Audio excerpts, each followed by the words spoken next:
जय हिंद एवरीवन। स्वागत है आप सभी का वॉइस की क्लास नंबर फर्स्ट में। इस क्लास को स्टार्ट करने से पहले मैं एक डिस्क्लेमर देना चाहूँगा। डिस्क्लेमर ये है कि आप सबसे पहले बेसिक्स ऑफ ग्रामर पढ़े हैं, दूसरा टेंस पढ़े हैं, तीसरा मॉडल्स, चौथा कंडीशनल्स, पांचवा वर्ब और छठे नंबर पे आप वॉइस पढ़े हैं। जब आप इस सीक्वेंस में पढ़ेंगे तो आपको बिल्कुल भी 0% भी दिक्कत नहीं आएगी इन टॉपिक्स को समझने में, क्योंकि ये इंटरकनेक्टेड है ना। बेसिक्स ऑफ ग्रामर के टेंस में कॉन्सेप्ट यूज हो रहे हैं, मॉडल्स में कॉन्सेप्ट यूज हो रहे हैं, मॉडल के कॉन्सेप्ट कुछ वर्ब में यूज हो रहे हैं, कंडीशनल में यूज हो रहे हैं, है ना। अब वॉइस के अंदर आपका tense, basics of grammar, verb, modals सबका यूज होगा। तो इसलिए मैं आपको कहूंगा कि वॉइस टॉपिक को देखने से पहले इन सभी टॉपिक्स को आप सीक्वेंस वाइज कवर कर लें, जिस हिसाब से मैंने बताया है। एक बार फिर से देख लो, basics of grammar, tense, modals, conditionals, verb और उसके बाद आप पढ़ेंगे वॉइस टॉपिक को। ठीक है, तो चलिए इतनी बातें हो गई, डिस्क्लेमर हो गया हमारा कंप्लीट। अब बढ़ते हैं वॉइस के इंट्रोडक्शन की तरफ कि क्या होता है हमारे पास वॉइस, क्या होती है इसकी डेफिनेशन। तो पढ़ेंगे जरा। Voice is a form of verb that shows whether the subject is doing the action or receiving the action। Voice क्या है? वर्ब की एक फॉर्म है जो ये शो करती है कि जो हमारा सब्जेक्ट है वो डूइंग द एक्शन, डूअर है एक्शन का, या फिर रिसीविंग द एक्शन, रिसीवर है एक्शन का। फिर से एक बार डेफिनेशन सुनना। वॉइस क्या है? वर्ब की फॉर्म है जो ये शो करने का काम करता है कि सब्जेक्ट जो है वो डूअर है एक्शन का, यानी एक्शन को कर रहा है सब्जेक्ट, या फिर एक्शन को रिसीव कर रहा है सब्जेक्ट। ठीक है, क्या बात कही मैंने, जरा एग्जाम्पल से समझेंगे। एग्जाम्पल नंबर फर्स्ट पे आते हैं। The cat chased the mouse. बिल्ली ने चूहे को क्या किया? चेज किया। चेज यहाँ पे क्या है आपका? तो आप बोलोगे एक्शन है। मैं आपसे बोलूंगा सब्जेक्ट जो है इस सेंटेंस का, वो इस एक्शन को कर रहा है या इसको रिसीव कर रहा है। तो आप बोलोगे the cat chased the mouse. बिल्ली ने चूहे को चेज किया। यहाँ पे सब्जेक्ट ने, कैट ने क्या किया? एक्शन को किया। ये क्या है? डूअर है। तो यहाँ पे सब्जेक्ट क्या है? डूअर है एक्शन का। एग्जाम्पल नंबर सेकंड पे पढ़ो। The mouse was chased by the cat. अब यहाँ पे आप देखेंगे द माउस वाज चेस्ड, चूहे को चेज किया गया किसके द्वारा? बिल्ली के द्वारा। तो द माउस यहाँ पे क्या हो जाएगा? सब्जेक्ट हो जाएगा। चेज करने का हमारे पास एक्शन हो जाएगा। आप बताओ यहाँ पे जो सब्जेक्ट है वो चेज करने का एक्शन डूअर है या रिसीवर है? तो आप बोलोगे चूहे को चेज किया जा रहा है, यानी यहाँ पे माउस को चेज किया जा रहा है। तो माउस यहाँ पे क्या है? इस एक्शन चेज का रिसीवर है। तो यहाँ पे सब्जेक्ट आपका क्या है? रिसीवर है। अब देखो, जिस सेंटेंस में सब्जेक्ट आपका डूअर होता है एक्शन का, उसी को हम एक्टिव वॉइस कहते हैं। जिस सेंटेंस में सब्जेक्ट हमारा रिसीवर होता है एक्शन का, उसी को हम पैसिव वॉइस कहते हैं। वॉइस के दो टाइप होते हैं, एक्टिव वॉइस, पैसिव वॉइस। आया समझ में? वॉइस के दो टाइप होते हैं, एक्टिव वॉइस, पैसिव वॉइस, और यही हमें बस पढ़ना है। आया समझ में? जहां पे सब्जेक्ट आपका एक्शन को कर रहा होगा, डूअर होगा, वहां पे एक्टिव वॉइस। जहां सब्जेक्ट को, यानी सब्जेक्ट रिसीव कर रहा होगा एक्शन को, उसे हम कह देंगे पैसिव वॉइस। चलो समझते हैं एग्जांपल नंबर थर्ड से। ही क्लीन्ड हिज रूम। उसने अपना कमरा साफ किया। यहाँ पे आप देखोगे क्लीन करने का क्या है हमारे पास? एक्शन है। क्लीन करने का क्या है? एक्शन है। सब्जेक्ट क्या है? ही। अब आप बताओ मेरे को, सब्जेक्ट यहाँ पे एक्शन को कर रहा है या उसे रिसीव कर रहा है? तो आप बोलोगे ही क्लीन्ड हिज रूम, उसने अपना कमरा साफ किया। यहाँ पे ही क्या कर रहा है? एक्शन को कर रहा है। Subject is doer. सब्जेक्ट क्या है इसमें? डूअर है। और जहां सब्जेक्ट डूअर होता है उसी को हम एक्टिव वॉइस कह देते हैं। एग्जाम्पल नंबर फोर्थ पे आना। His room was cleaned by him, है ना। उसका कमरा वाज क्लीन्ड, यानी साफ किया गया उसके द्वारा। सब्जेक्ट क्या है हमारे पास? हिज रूम, है ना। क्लीन्ड क्या है? एक्शन है। आप बताओ यहाँ पे सब्जेक्ट जो है काम को कर रहा है या उसको रिसीव कर रहा हो? तो आप बोलोगे कि क्लीन करने का काम ये जो है ना रिसीव कर रहा है। कमरे को साफ किया गया, यानी सब्जेक्ट एक्शन का रिसीवर है। और जहां सब्जेक्ट एक्शन का रिसीवर होता है उसी को हम कह देते हैं पैसिव वॉइस। तो उम्मीद करता हूँ आपको समझ में आ गया होगा। ये मीनिंग निकालना जरा सीख लेना, है ना। या मैं आपको बताता हूँ, आप जब इसे पढ़ेंगे ना तो मीनिंग निकालना आपको आ जाएगा। जब आपको मैं आपको बता दूंगा कि ये बी की फॉर्म होती है, थर्ड फॉर्म ऑफ वर्ब होती है, बी की फॉर्म होती है, थर्ड फॉर्म ऑफ वर्ब होती है, तो यहाँ पे हम पैसिव वॉइस कहते हैं। सारी बातें आपको समझ आ जाएगी, मीनिंग निकालना भी आ जाएगा आपको। मेरे को यहाँ पर आपको बस इतना समझाना था। वॉइस वर्ब की एक फॉर्म होती है जो ये बताने का काम करती है कि यहाँ पे सब्जेक्ट एक्शन को कर रहा है या उसको रिसीव कर रहा है। जहां सब्जेक्ट एक्शन को करता है उसे एक्टिव वॉइस, जहां उसको रिसीव करता है वहां पैसिव वॉइस। बस इतनी सी बात थी, है ना। वॉइस के क्या है हमारे पास दो टाइप है, एक होता है हमारे पास एक्टिव वॉइस, दूसरा होता है हमारे पास पैसिव वॉइस। अब एक इंपॉर्टेंट नोट सुनना जरा, एक important note. In both voice, कौन से वॉइस, एक्टिव वॉइस और passive voice, meaning and tense is same but focus change. जो मीनिंग होता है और टेंस होता है, ध्यान रखना, मीनिंग होता है, टेंस होता है, वो क्या रहते हैं, सेम रहते हैं, लेकिन उनका फोकस क्या होता है, चेंज होता है। दोनों वॉइस के अंदर, एक्टिव पैसिव वॉइस में मीनिंग और टेंस सेम रहते हैं, लेकिन उनका फोकस क्या होता है, चेंज होता है। पढ़ेंगे कैसे, एग्जाम्पल नंबर फर्स्ट देखेंगे। ही राइट्स अ लेटर, वह एक खत लिखता है, वह एक लेटर लिखता है। यहां पे आप देखोगे राइट्स क्या है हमारे पास, एक्शन है। ही क्या है हमारे पास, सब्जेक्ट है ना। ये क्या है हमारे पास, सब्जेक्ट है। आप देखोगे यहाँ पे कि ही क्या कर रहा है, एक्शन को, डूअर है। तो जब डूअर है तो ये क्या हो जाएगा, एक्टिव वॉइस, है ना। अब इसका बनाते हैं हम passive voice. A letter is written by him, एक लेटर उसके द्वारा लिखा गया। तो यहाँ पे आप देखेंगे ए लेटर क्या है आपके पास, सब्जेक्ट, कौन सा एक्शन है, लिखने का एक्शन है। यहाँ पे लेटर खुद को लिख रहा है या कि उसके द्वारा लिखा जाता है। तो आप बोलोगे यहाँ पे ये जो ए लेटर है ना, ये रिटर्न का क्या है, रिसीवर है, और जहां सब्जेक्ट रिसीवर होता है एक्शन का, उसको हम कह देते हैं पैसिव वॉइस, है ना। आराम से इत्मीनान से समझते हुए चलना। ये हो गया हमारे पास एक्टिव वॉइस, ये हो गया हमारे पास पैसिव वॉइस। बात हमने क्या पढ़ी कि मीनिंग चेंज नहीं होता, टेंस चेंज नहीं होता, लेकिन उनका फोकस चेंज होता है। अब समझो कैसे। ही राइट्स ए लेटर, क्या मीनिंग आता है ना। ही राइट्स ए लेटर में क्या मीनिंग आता है, वह खत लिखता है। और a letter is written by him, इसी का क्या है, पैसिव वॉइस। तो क्या बताओ इसमें टेंस चेंज हुआ, क्या मीनिंग चेंज हुआ, a letter is written by him, एक लेटर लिखा जाता है उसके द्वारा। आप देखेंगे दोनों सेंटेंस की मीनिंग में कोई अंतर नहीं आ रहा, ना उनके टेंस में अंतर आ रहा है। उसके द्वारा एक खत लिखा जाता है या एक खत उसके द्वारा लिखा जाता है, दोनों बात क्या है, सेम है ना। दोनों बात क्या है, सेम है। इनके टेंस में कोई दिक्कत आई नहीं आई। राइट्स क्या है, वर्ब की फर्स्ट फॉर्म में कौन सा यूज होता है, प्रेजेंट टेंस। इज आ गया और रिटर्न आ गया। जब हमारे पास दो वर्ब आती है तो पहला वाला हो जाता है हमारे पास हेल्पिंग वर्ब, बाद वाला हो जाता है हमारे पास मेन वर्ब, है ना। जब सेंटेंस में हेल्पिंग वर्ब मेन वर्ब दोनों आते हैं, जब सेंटेंस में हेल्पिंग वर्ब मेन वर्ब दोनों आते हैं तो टेंस कौन बताता है, तो आप बोलोगे हेल्पिंग वर्ब बताता है। इज क्या है, बी की फॉर्म है, कौन सी फॉर्म है, फर्स्ट फॉर्म है, प्रेजेंट फॉर्म, है ना। इज एम आर, तो ये क्या है, वर्ब की फर्स्ट फॉर्म है। टेंस में चेंज हुआ तो नहीं हुआ। आया समझ में, इस तरीके से और समझेंगे। Example number second, she clean the room, उसने कमरा साफ किया, है ना। तो सी क्या है, सब्जेक्ट है, क्लीन करने का एक्शन है। सी ने इस एक्शन को किया, डूअर है, या सी को साफ किया गया, रिसीवर है। तो आप बोलोगे सी ने क्लीन किया, सब्जेक्ट क्या है, डूअर है एक्शन का, तो इसे क्या बोल देंगे हम, एक्टिव वॉइस है। ठीक है। अब इसका हम बनाते हैं passive voice. The room was cleaned by him, जो कमरा है उसके द्वारा साफ किया गया। The room was cleaned by him. The room subject, clean करने का क्या है हमारे पास, एक्शन। तो कमरे ने किसी को साफ किया, एक minute, the room was cleaned by room, नहीं जी, एक मिनट रुकना, यहाँ पे हर आएगा। आराम से देखते हुए चलना, मैं आपको एक एक पॉइंट सिखाता हुआ चलूंगा, आराम से, बस शांति से बैठे रहना, पेशेंस बना के। हाँ, the room was cleaned by, यहाँ पे दा भी नहीं आएगा।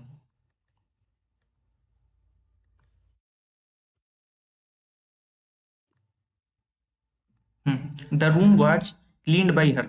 तो रूम हमारा क्या है, सब्जेक्ट है, क्लीन करने का क्या है हमारे पास, एक्शन है ना। तो कमरे को साफ किया जा रहा है या कमरे ने किसी को साफ कर दिया, तो आप लोगों कमरे पे एक्शन किया जा रहा है ना। और जहां पे सब्जेक्ट पे एक्शन हो रहा है, सब्जेक्ट क्या है, रिसीवर है क्लीन करने का, तो वो क्या कह देंगे, इसको पैसिव वॉइस कह देंगे, है ना। हमने बात क्या पढ़ी थी कि मीनिंग चेंज नहीं होता, टेंस चेंज नहीं होता, है ना। फोकस की बात अभी करेंगे। सी क्लीन्ड द रूम में क्या कर रही है, वह कमरा साफ कर रही है। और the room was cleaned bye हर में कमरा उसके द्वारा साफ किया जाता है। तो आप यहाँ पे देखोगे दोनों तरफ बात क्या है, बिल्कुल बराबर है। दोनों तरफ बात बिल्कुल बराबर, उसने कमरे को साफ किया या कमरा उसके द्वारा साफ किया गया, दोनों का मीनिंग क्या है, सेम है। टेंस चेक कर लेते हैं। सी क्लीन्ड द रूम में क्लीन्ड क्या है, सेकेंड फॉर्म ऑफ वर्ब है। यहाँ पे देखते हैं, पेन चेंज करते हैं। वॉच क्या है, हेल्पिंग वर्ब, क्लीन क्या है, मेन वर्ब, है ना। पढ़ा है ना, जब सेंटेंस में दो वर्ब आते हैं तो पहला वाला हेल्पिंग वर्ब, बाद वाला मेन वर्ब, और टेंस बताने का काम कौन करता है? Helping verb. बी की क्या है? ये सेकंड फॉर्म है वाज वर्ब, है ना, बी वाज बीन, ये क्या है? Second form of verb. ये क्या है? Second form of verb. तो टेंस में कोई चेंज आया? तो आप बोलोगे टेंस में कोई चेंज नहीं आया, है ना। तो दोनों केस में एक्टिव वॉइस या पैसिव वॉइस में मीनिंग या टेंस नहीं बदलते, बस उनका फोकस चेंज होता है। और ये बात आपकी बस नॉलेज के लिए, एग्जाम में आपसे कुछ नहीं पूछेगा कि फोकस कैसे चेंज होता है। यहाँ पे आप ही पे फोकस कर रहे हो कि वह लेटर लिखता है, यहाँ पे लेटर पे मान के चलो जो ही है वो कभी लेटर नहीं लिखता, है ना, और ही राइट से लेटर में ही पे फोकस किया जा रहा है कि वह लेटर लिखता है, वह, है ना। और यहाँ पे आप बोलोगे कि a letter is written by him, यहाँ पे ऐसा लग रहा है कि हिम कुछ तो लिखता है, कुछ भी लिखता है लेकिन लेटर नहीं लिखता, तो यहाँ पे फोकस आ रहा है लेटर पे, a letter is written by, एक लेटर लिखा जा रहा है उसके द्वारा। तो ऐसा फोकस का बस गेम है जो कि आपसे बिल्कुल नहीं पूछा जाएगा। आपको बस इतना ध्यान रखना है, दोनों वॉइस के अंदर मीनिंग और टेंस क्या होते हैं? सेम होते हैं, फोकस चेंज होता है। ज्यादा आपको एम्फेसाइज करने की जरूरत नहीं है फोकस वाली बात को, है ना। सिंपल अपना पढ़ते चलो। तो मैंने आपको यहाँ पे पढ़ाया, मीनिंग टेंस चेंज नहीं होता, एक्टिव वॉइस पैसिव वॉइस कैसे दिखते हैं वो हमने देख लिया। अब हम ये देखेंगे कि एग्जाम में कैसे कैसे एरर आते हैं, एग्जाम में किस किस तरीके के एरर आते हैं, हमें कैसा कैसा देखना है। यहाँ पे हमारा इंट्रोडक्शन अभी चल रहा है। तो एग्जामिनर आपसे क्या क्या पूछता है? एग्जामिनर आपसे पूछता है एक्टिव से पैसिव वॉइस बनाना, पैसिव वॉइस से एक्टिव वॉइस बनाना, और वो आपसे एरर डिटेक्शन के क्वेश्चन पूछता है। हम क्या पढ़ेंगे? तो हम पढ़ेंगे यहाँ पे एक्टिव वॉइस से पैसिव वॉइस बनाना। जब हम ये एक काम करना सीख जाएंगे, एक्टिव वॉइस से पैसिव वॉइस बनाना, तो हम ये तीनों को सोल्व कर सकते हैं। एक्टिव से पैसिव बनवा लो, पैसिव से एक्टिव बनवा लो, या फिर एरर डिटेक्ट करवा लो। तो इस तरीके से हमारे एग्जाम में क्वेश्चन आते हैं, और हम पढ़ेंगे सिर्फ एक तरीका जिससे कि हम बाकी के भी सोल्व कर पाएंगे। चलो अब हम पढ़ेंगे how to convert active to passive. क्या पढ़ेंगे? How to convert active to passive voice. हमने ये देख लिया एक्टिव वॉइस कैसा होता है, पैसिव वॉइस कैसा होता है, मीनिंग सेम रहता है, टेंस चेंज होता है, फोकस में बस थोड़ा सा डिफरेंस आता है ना। अब हम देखेंगे कि एक्टिव से पैसिव बनाना कैसे है। चलो पढ़ते हैं। सबसे पहला पॉइंट आपका रहेगा इंटरचेंज सब्जेक्ट एंड ऑब्जेक्ट। जो हमारा सब्जेक्ट है उसको ऑब्जेक्ट बना देना है, जो ऑब्जेक्ट है उसको सेंटेंस का सब्जेक्ट बना देना है। सिंपल सी बात, समझते हैं एग्जाम्पल से। ये जितनी मैं आपको बातें बताऊंगा ना, ये पिछले सेंटेंसेस मान के चलो, हमने ये 4 सेंटेंस यहाँ पढ़े, 4 सेंटेंस यहाँ पढ़े, तो ये सारे सेंटेंसेस पे बात अप्लाई होगी, ठीक है। जैसे मैं बता रहा हूँ इंटरचेंज सब्जेक्ट एंड ऑब्जेक्ट, जितने पॉइंट बताऊंगा सारे के सारे पॉइंट क्या होंगे? आपके पिछले एग्जाम्पल्स में अप्लाई होंगे। अपना करके देख लेना, ठीक है, जब आप प्रैक्टिस करोगे या रिविजन करोगे। दे वॉश्ड दियर कार, उन्होंने अपनी कार साफ की। वॉश्ड क्या है हमारे पास? सॉरी, यहाँ तो हमें ये देखना है ना, एक्टिव वॉइस से पैसिव वॉइस बनाने के लिए सब्जेक्ट को ऑब्जेक्ट बना देना है, ऑब्जेक्ट को सब्जेक्ट बना दिया, ठीक है। दे वाश्ड दियर कार में ये हो गया हमारे पास वर्ब, दियर कार क्या हो गया हमारे पास? ऑब्जेक्ट। ये क्या हो गया हमारे पास? सब्जेक्ट। यहाँ पे दे जो है सब्जेक्ट जो है वो डूअर है एक्शन के, दे क्या कर रहे हैं? साफ कर रहे हैं, तो ये क्या हो गया हमारे पास? Active voice. हम सीख रहे हैं एक्टिव वॉइस से पैसिव वॉइस बनाना। तो सबसे पहला पॉइंट क्या होगा हमारे पास कि हम सब्जेक्ट को ऑब्जेक्ट बना दे, ऑब्जेक्ट को सब्जेक्ट बना दे। दियर कार यहाँ पे क्या है? तो आप बोलोगे ऑब्जेक्ट। दियर क्या कार क्या है? ऑब्जेक्ट है। ऑब्जेक्ट को क्या बना देंगे? सब्जेक्ट। तो दियर कार यहाँ पे क्या हो जाएगा हमारे पास इस सेंटेंस का? सब्जेक्ट। और सब्जेक्ट का क्या बना देंगे हम? ऑब्जेक्ट। क्या बना देंगे हम? ऑब्जेक्ट। अभी इतना बीच में मत जाना, ये बाई कहाँ से आ गया, वॉज वोस्ट कहाँ से आ गया, वोस्ट का वॉज वोस्ट कैसे बन गया, सब बताऊंगा, रुक जाओ। सबसे पहला पॉइंट यहाँ पे हमारे पास ये आता है, इसके ऑब्जेक्ट को हमने सब्जेक्ट बना दिया, इसके सब्जेक्ट को हमने ऑब्जेक्ट बना दिया, तो सर यहाँ पे दे आना चाहिए था ना, ये सही होगा ना, लेकिन ये गलत है, सही हमारा देम ही होगा। ऐसा क्यों? अब समझते हैं जरा। ये मान के चलो मैं यहाँ पे लिख देता ही वॉश्ड हिज कार, तो यहाँ पे आता his car was washed by, आप बोलते ही नहीं, आप बोलते वहां पे हिम। देखो बात हमारी क्या हुई कि सब्जेक्ट को ऑब्जेक्ट बनाना है, ऑब्जेक्ट को सब्जेक्ट बनाना है, लेकिन हम यहाँ पे देम में क्यों कन्वर्ट कर रहे हैं? तो ये आ जाता है हमारे पास प्रोनाउन का केस, जो कि समझते हैं हम क्या है प्रोनाउन का केस, है ना।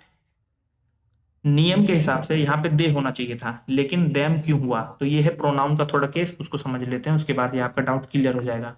नोट पॉइंट डाल लेना और लिख लेना। प्रोनाउन के दो केस होते हैं, पहला होता है सब्जेक्टिव केस, दूसरा होता है हमारे पास ऑब्जेक्टिव केस। सब्जेक्टिव केस के वर्ड कौन कौन से हैं? अगर आप मैं की बात करेंगे तो आप आई यूज करेंगे, तुम की बात तू, वह की बात ही मेल के लिए, सी फीमेल के लिए, वी हम, इट यह, दे वे। आया? ये जब भी आपको सब्जेक्ट यूज करना होगा ना प्रोनाउन के रूप में, तो आप ये सारे वर्ड्स यूज करेंगे। जब आपको इन्हीं सब्जेक्ट का ऑब्जेक्ट बनाना होगा तो आप यहाँ पे मी का यूज करेंगे, यू का यूज करेंगे, ही का आप हिम बना देंगे, सी का आप हर बना देंगे, वी का अस बना देंगे, इट का इटरी रहन देंगे, दे का क्या बना देंगे? देम बना देंगे।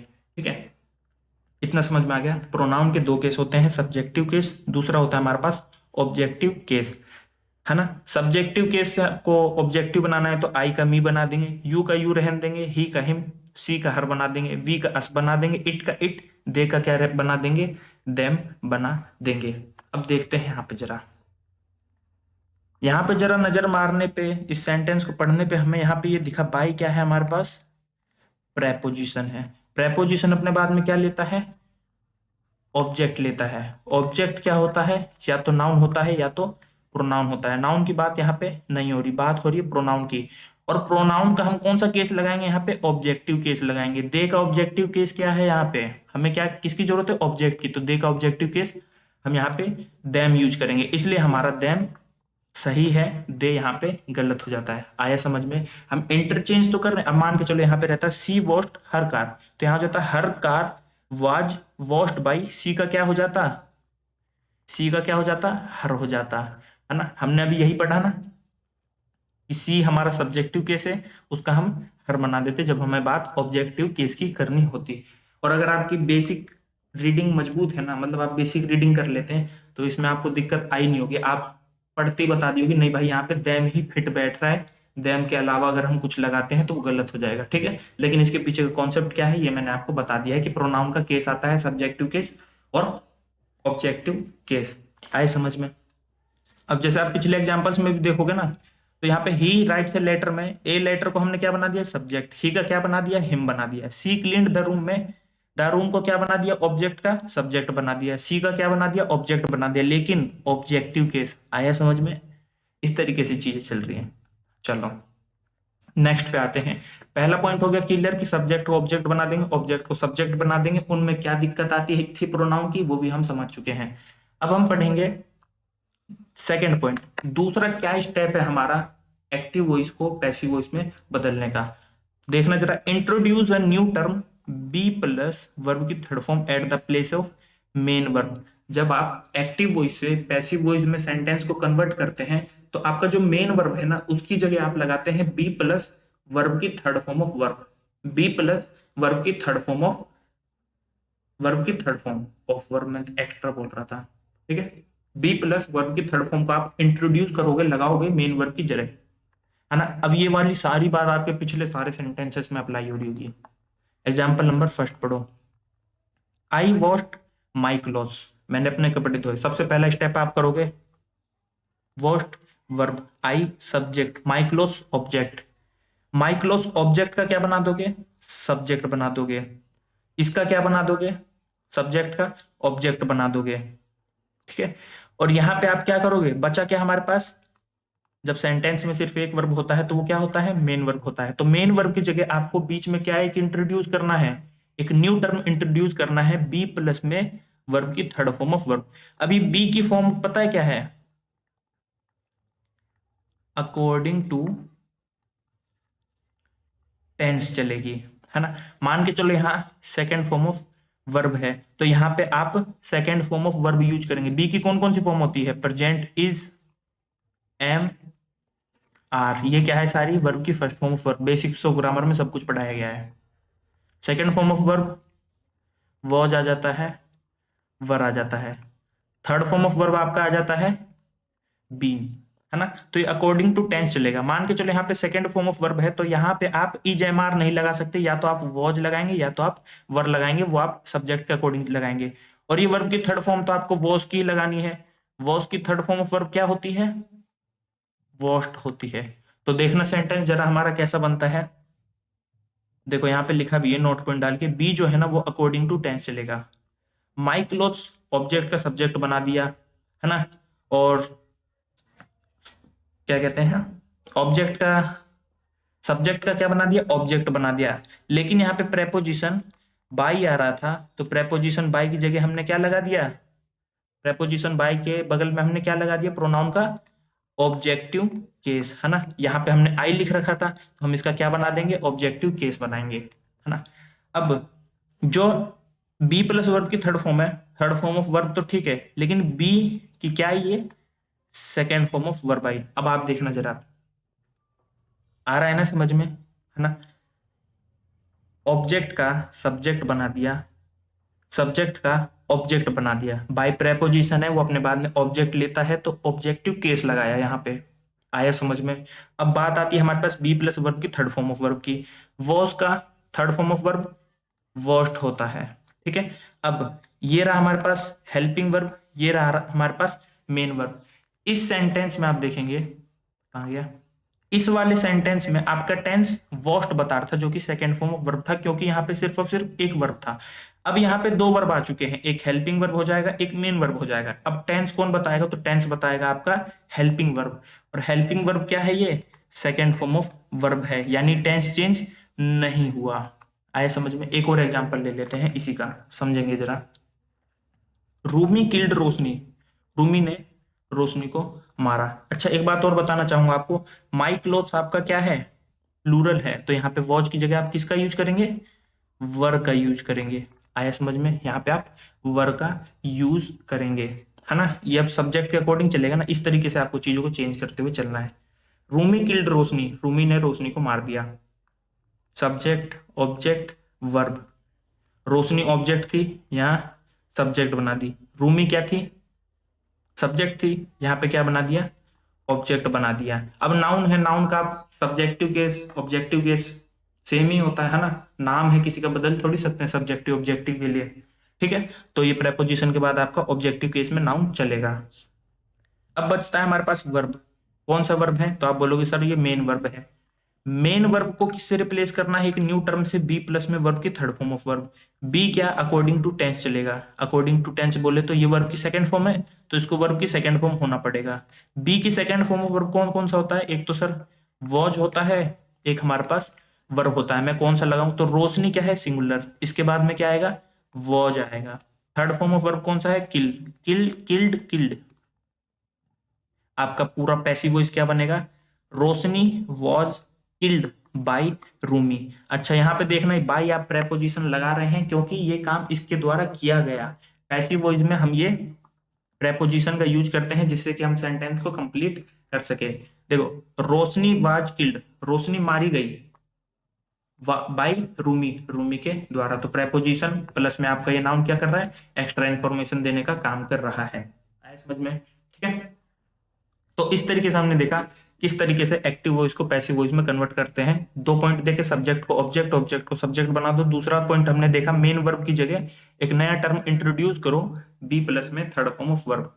नेक्स्ट पॉइंट पे आ जाते हैं, तीसरा।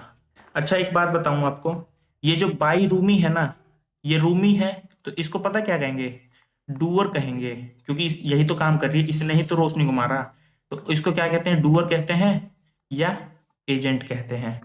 यहाँ पे, यहाँ पे मी आपका क्या है, तो आप बोलोगे मी हमारा यहाँ पे डूअर है या फिर हमारा एजेंट है, ऐसे कह सकते हैं, ठीक है। तो थर्ड पॉइंट इसी पे बेस्ड है।